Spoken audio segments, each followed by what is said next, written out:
All right, Kevin back with you for another episode of the $1 Million Relationships Podcast. And today I'm here with Michael Kurland. Michael, welcome. So awesome to have you on the show today. Kevin, thanks for having me. I'll tell you, I am looking forward to this conversation, Michael. And I want to start off by giving a shout out to Joseph Scaretta because he was the one that introduced you and I. And I'll tell you, anytime you get introduced by somebody that you've already got this great relationship with, and you just already got this, man, you just love who they are and how they show up, and you just got that mutual respect for them, man, that is the best way to meet somebody new, man. And I don't know, what your experience was like when we spoke for the first time, but for me, it just kind of felt like you and I had known each other for years because we got connected through Joe.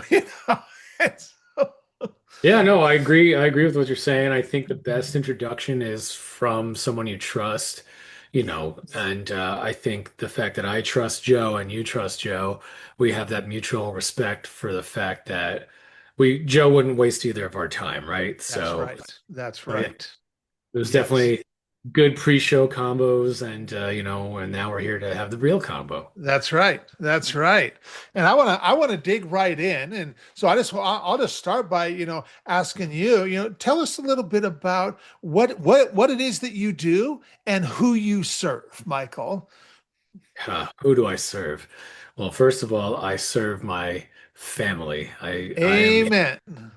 I'm here. I have a 3-year-old daughter and a beautiful wife, and they are what I do everything for, to make sure that we as a family unit are taken care of. So it's very much my why as to why I get out of bed in the morning and do what I do. Yeah.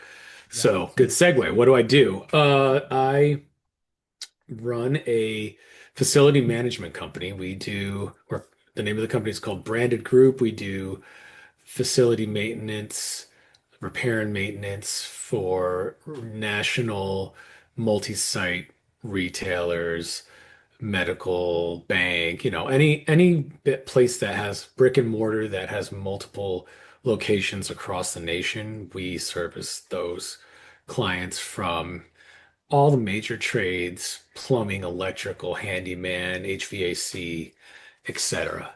So yeah, so we're pretty busy. We're pretty busy. That's my main job.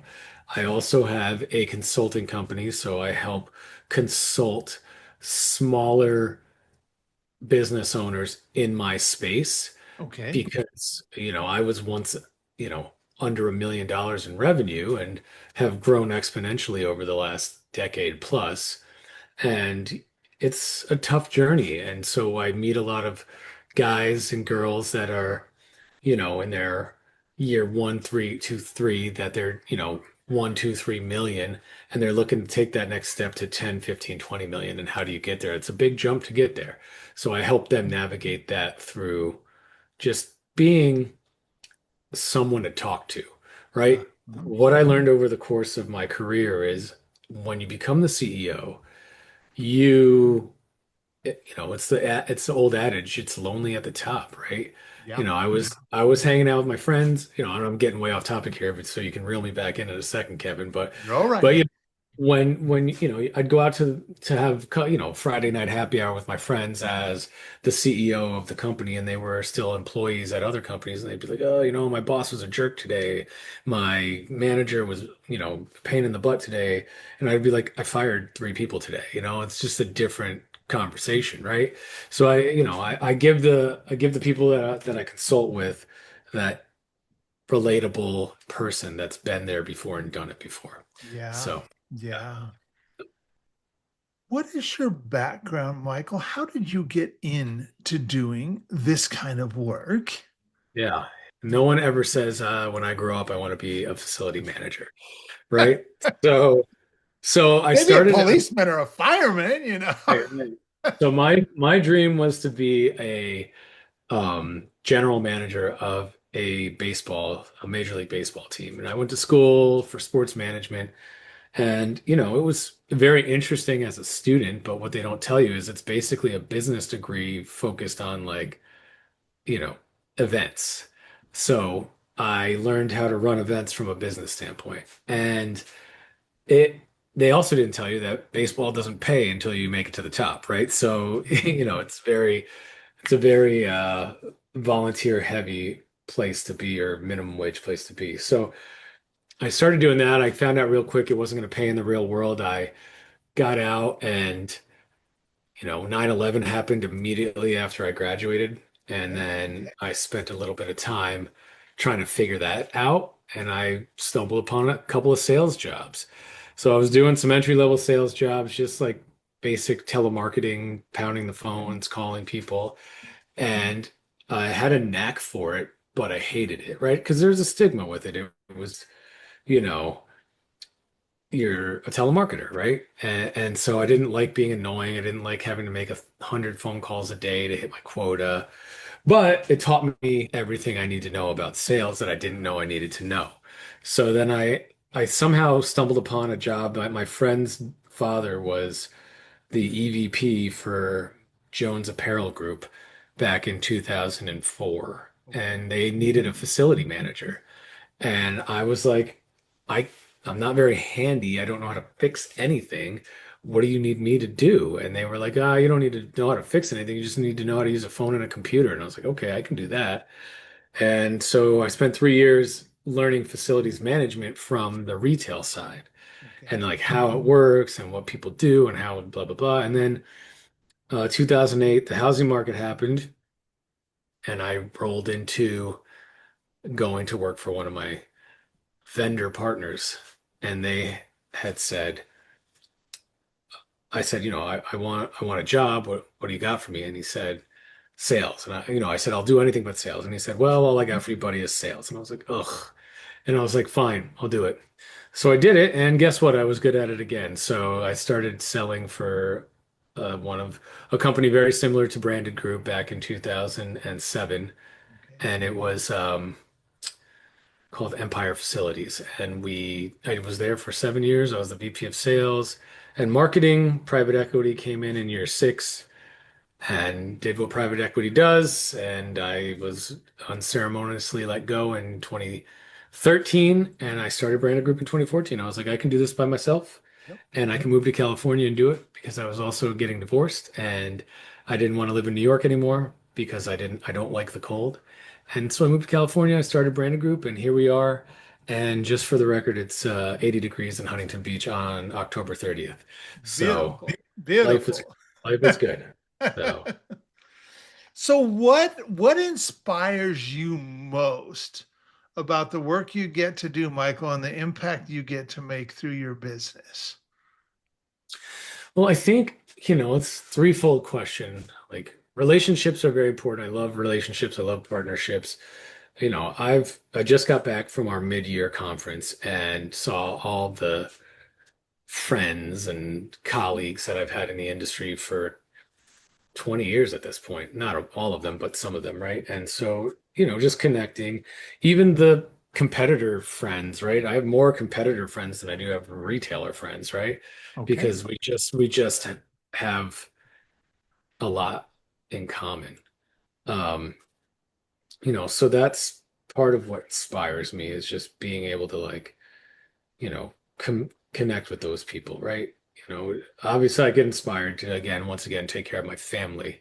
Hmm? But lastly, it's the ability to, I fix toilets for a living, right? I always make that joke. Like I it's not rocket science. We are getting called for emergency toilet cleanups, right? So what can I do to make an impact? And so we started the One for One program back about 10 years ago. And we donated a minute of the program started off by donating a minute of time to Habitat for Humanity with our own people to help build their homes. And we we paid the we paid the employees to go volunteer at Habitat at the end of the year. So if we had every service call we got, we put a minute in the bank. And if at the end of the year we did, 1,000 service calls, we donated 1,000 minutes, which, do the math, right? So we'd go on site and we've helped build over 12 homes over 2 states Wow. over the last 10 years. And that eventually got unsustainable. I can't pay I'd need to have full-time people volunteering on the payroll, right? And I just can't do that. So we moved to Feeding America, the one for one program. We moved to with Feeding America over the last few years, and we donate a meal for every service call we get because we get upwards of 40 to 50,000 service calls a year now. So we're donating between 40 and 50,000 meals every year, depending on how many service calls, which Wow. has been good. Yeah. So that is, I think, what I really like. I really love giving back and being of service and helping, setting a good example. And so that's a place that I feel like I've made albeit small, 40 to 50,000 meals isn't a lot at the end of the day, but um, Well, 40 to it, 50,000 meals, that's 40 to 50,000 people getting fed. That's a pretty dang good number, Michael. sure, So, sure. It's nothing. I'm not underplaying it. I just think, there's people doing way bigger things out there, but it's something small that I can do. And I enjoy doing because it makes me feel good and it makes me feel like I'm making a difference in this world other than what's my legacy, right? Like my kid, my me, like this is legacy, right? So yeah, that's yeah, that's where that's where my head's at on that. yeah. Well, I'll tell you, man, I've been sitting here just taking notes because I'm just like, man, you have such an inspiring story. And it's interesting. My two goals for this podcast since we launched it 3.5 years ago is, as you as the guest, I want to give you the opportunity to share your story and your experience and honor some people that have been just really instrumental in your life and in your business. And on the other side of this, for our listeners who they too are entrepreneurs, founders, and CEOs running businesses anywhere from 300,000 up to 750 million. And I just want to use these stories, your stories, to inspire them to just place an intentional focus on creating more real, meaningful, rewarding, and profitable relationships in their own lives. And I'm going to tell you what, you're an inspiration, Michael. I'm just letting you know right now. And you're also incredibly humble. And and I love that you're a family guy like me. I'm a family guy, and I do everything I do for, that's why I do what I do, is for my family, and so there's a lot of synergies between you and I for sure. And well, okay, so well, one more question around the business. What's your vision going forward for the business, Michael? So it's funny, we've been going through a lot of changes at Branded Group over the last 6 months, Okay. and they've been positive changes. We had some when you get to be 50, 60, 70 million in business, it's not like what you were at 5, 6, 7 million in business, right? Yep. You got more people, you got more overhead, things get stretched and things fall through the cracks. And so I've had a lot of things fall through the cracks that I wasn't happy with over the last few years, and I'm really working on tightening it up because we really need to make sure that we're we're a customer service company, and I'm really big on the customer experience. And if we don't bring a high customer experience to our clients, then they're not going to continue to use us, right?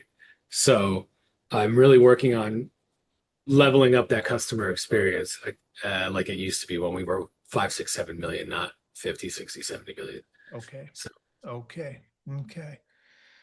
Well, I'll tell you what, and that is always money and time well invested in upping our customers and clients' experience with us for sure. I was talking with a friend of mine that he's been doing what he does. In fact, with you sharing what you are, I'm thinking it might make sense to get you guys connected, and we'll talk more about that. But he's been doing what he does for about 10 years now, and because I'm introducing him to somebody, they've been asking him all these questions about his business and stuff, and something he hadn't realized or just didn't really track that he shared with me. He's like, Kevin, he's like, you know what I found out through this process is we haven't had a single customer leave us in 10 years. And I'm like, what? And he's like, yeah, not one person, not one company has left. I'm like, that's pretty impressive, you know. And it speaks volumes to, you know, that the relationship. You know, he places such a high value on relationships just like you do. I mean, you know, somebody who doesn't care about relationships wouldn't be talking like you do about we want to level up our customer experience, you know. And so, you know, You know, that's I tell my team all the time, you have our customers have a vote, and their vote is every time that they send us work. They send us a purchase order, a work order, whatever you call it in your industry. And so if you stop getting votes from your customer, you know, you got a problem, right? So we were noticing that we were getting less votes from our customers, right? I got to look at that, right? It's not every customer's a jerk or every customer's difficult. No, we're doing something wrong. So we needed to, you know, go back and take a look at that and really reshape what the customer experience looks like. So we're working on it. yeah, yeah, very good. Well, okay, so now that we've got some context set here, I want to switch gears just a little bit, and I want to start talking about the relationship side of this. And so, Michael, have you ever been introduced to a person or persons who completely changed the course of your life or your business, so much so that much of what you have today would not be possible if not for this person or persons? And I'm just really excited to hear your story and your experience around this topic of relationships. Yeah, so you know, we were talking about it offline and you know, you started the show by introducing, you know, Joe Scaretta as the common Yeah, denominator between yeah, the two of us. And so Joe and his partner Moses were my bosses at Empire Facilities. And, you know, like I said I don't want to do sales, and they said, "Well, that's all we got for you." And they got me into sales. I was able to be successful at sales, so much so that I helped them, you know, grow their company, and they then exited with the private equity buyout in 2013. They stayed on as, you know, whatever you call that, right? Legacy stayed on to like help do whatever they were doing. And then I was let go. But over those 7 years, those two guys, you know, I was a different person. I mean, I was not as confident. I was not, you know, I was very much like timid and a little bit reserved. I had no interest in ever being a entrepreneur because I just was nervous and scared. And they helped make me believe in myself and have the confidence to step out on my own and the ability to make Branded Group what it is today. I mean, I can't say it any other way. I would, you know, I learned everything from those guys. I learned how to run a business. I learned how to, you know, be responsible for a lot of different things. You know, I had to learn some things when I opened Branded Group, but I had a good general idea of what I needed to do. And I had the confidence and the no fear attitude at that point. And it, you know, it took those 7 years of them working with me to teach me. Because I joked with them all the time. I said, you know, you guys ruined me. I can never go work for someone again. So if you sell, what am I going to do? Like, I'm not, you know, and when you sell as a salesperson in this industry, when you work for a company that's been bought out by private equity in this industry, they immediately come in and they want to lock you in a box, right? They want to like get you to sign this long, you know, one-sided non-compete, non-solicit. And this is 2012, 2013 we're talking about. So it's 15, 10, 15, 10, 12 years ago. So at that point, they still had, you know, some sort of staying power, the non-compete, non-solicit. Now they don't really have as much, right?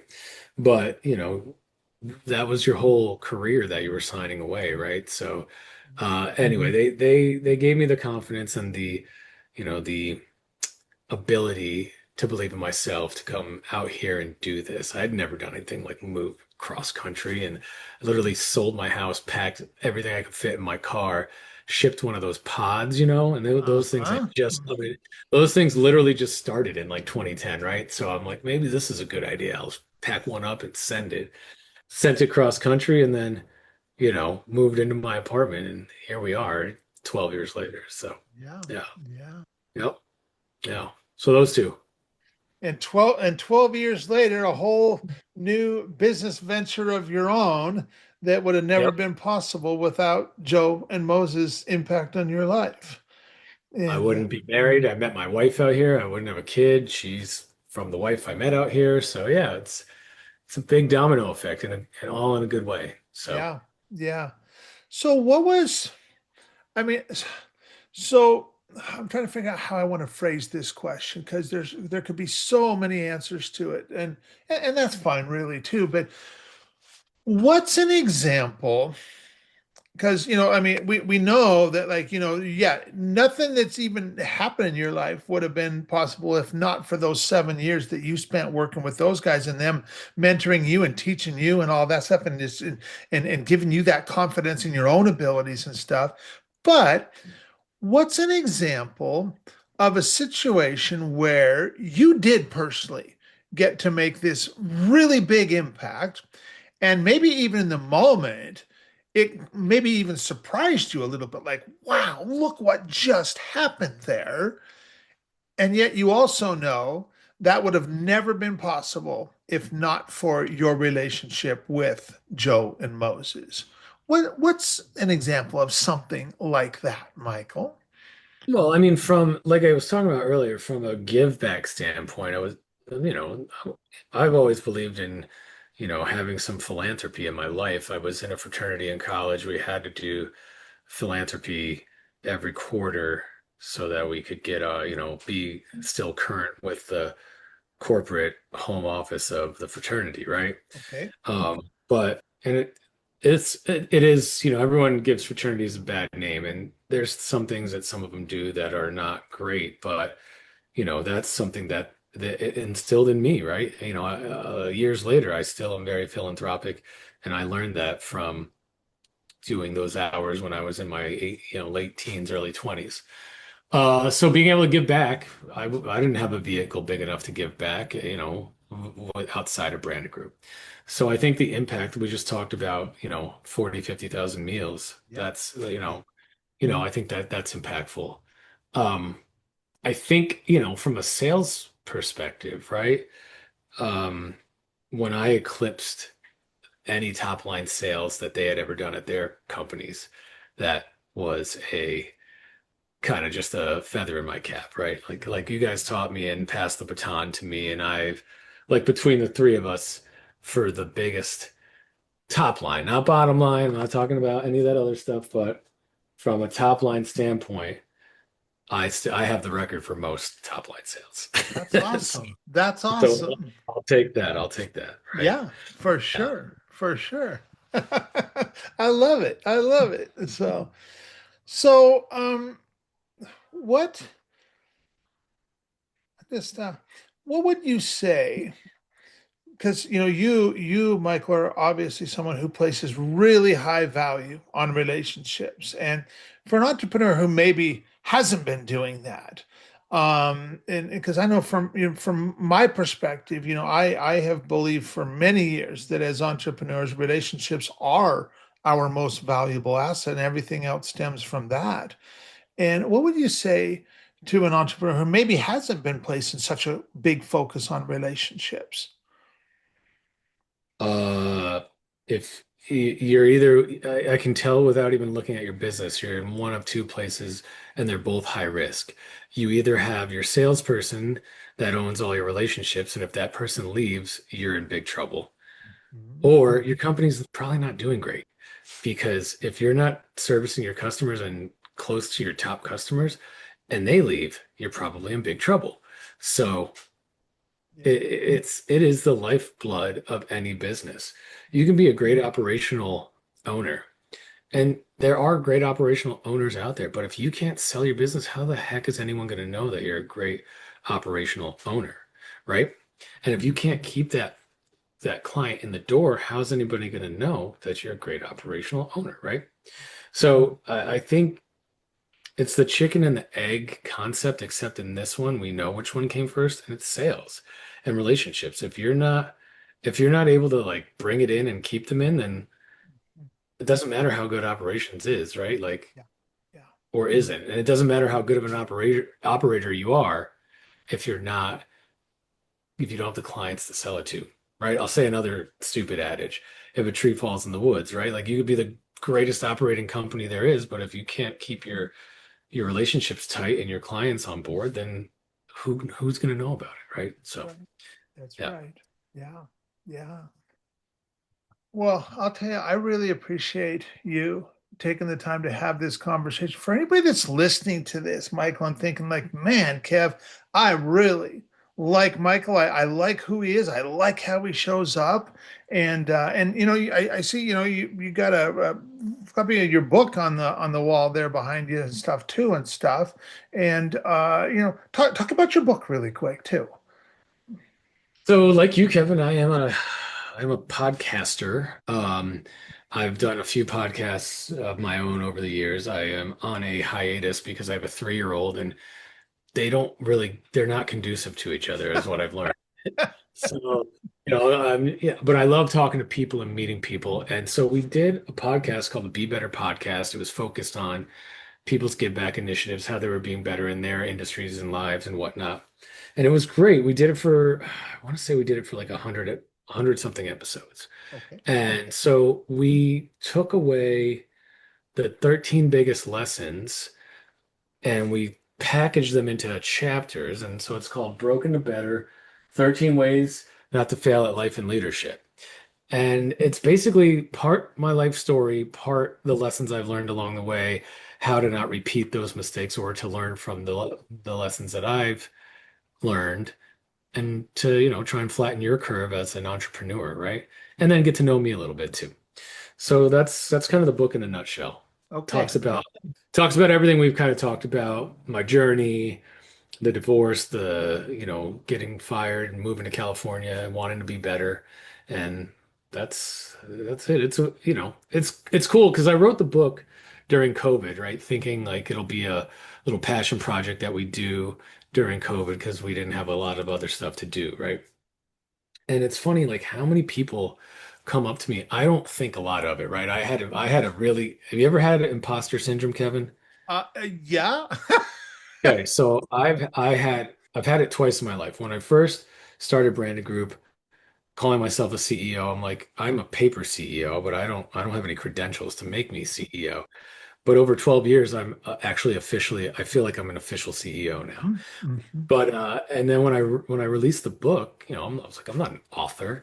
I'm like, man, and my story's out there. I'm just hanging out here naked, twisted in the wind for people to like it was very vulnerable and like I felt like, oh my God, I'm no author. People are gonna think this is garbage, right? And so I've actually had a lot of people read it and tell me they loved it and they appreciate it and it inspired them. And I'm like, man, I that's cool. Had an impact on some people's lives that I've never met before, but they read my book and then reached out and said they really liked it. So for all of you out there, if you want to read the book, I'm happy to like, and you take something from it, or you hate it and you want to talk about it, feel free to reach out. Yeah, if I'm you hate happy. it, call him up and tell him how much you hate it. Yeah, yeah, sure, why not? I'm open to feedback too. I'm not above it, but yeah, I'd love to hear from you, and it's available on Amazon, so all that good Awesome. stuff. Awesome. So for anybody that's listening to this right now going, man, Kev, I really like Michael. I love who he is. I love how he shows up and I'd like to find out more about what he's doing and stuff. Any websites, any resources we can share with them? Yeah, you can go to my personal website's michaelkurland.co. So Okay. CHAELKURLAND.co. And that's kind of where like the consulting and the book are housed right now. And, that's a good way to get in touch with me. Okay. And then branded-group.com is like what's going on. And if you got facility management things you want to chop up, reach out that way. And, I love just talking to people. So if you hear this episode and you think it's something that you sparked an interest in, reach out. I will definitely get back to you. Yeah. So Awesome. Awesome. Well, Michael, I really want to thank you for taking the time to have this conversation today. I really appreciate it. I really appreciate you. And I am excited to get this out there and share it. Any last thing you feel led to share before we call it a wrap? Sure. We're coming into the holiday season, Kevin. I just want to say, you know, volunteer. Like, I know Thanksgiving is the day that they don't actually need volunteers on Thanksgiving, and I've learned that over the years, but like, there's food bank in your neighborhood that could use some help Yeah, tomorrow. yeah, yeah. And, it's real easy. Go roll up your sleeves and help, stuff some boxes for a food bank for a couple hours on a Wednesday afternoon and get get back to your community a little because it is the holiday season. If you're gonna do it, if you're gonna do it, go do it. I'll tell you, can I tell a quick story? Absolutely. Do we have like 2 minutes? So I'm in an entrepreneur group. It's called EO. And so it's Entrepreneurs Organization. It's a worldwide organization. I have my local group, and it's 8 guys, me and 7 other guys. I'm on the younger side of the guys in the group, and I'm 46. So there's a couple guys in their 40s, a couple guys in their 50s, a couple guys in their 60s. And I'm in charge this year of like it's volunteer running of the group, right? So I run the group this year. And we do a retreat every couple of months. Just get away, talk business, whatever. And we were in Palm Springs about a month and a half ago. And I did exactly what I just said. We had some free time in the morning. Instead of everyone pounding their computer screen, their mouse and their computer screen and trying to catch up on work, I was like, we're going down to the local food bank. We're packing some boxes. We're going to spend 4 hours down there, and you guys are going to roll up your sleeves. And these guys, literally, I had like 3 guys in my group, very successful guys in their lives. I've never done this before, and this was really great. And I was just like, we're gonna do more of it. But like, so to you guys out there, go get dirty, get some volunteer hours under your belt, give a little back to your community, and hopefully you'll feel really good about it at the end of the day. Amen. Absolutely. Well, once again, Michael, thanks so much for taking the time to have this conversation. Really appreciate it. And yeah, thanks so much, man. Thanks, Kevin. Appreciate having me. You bet.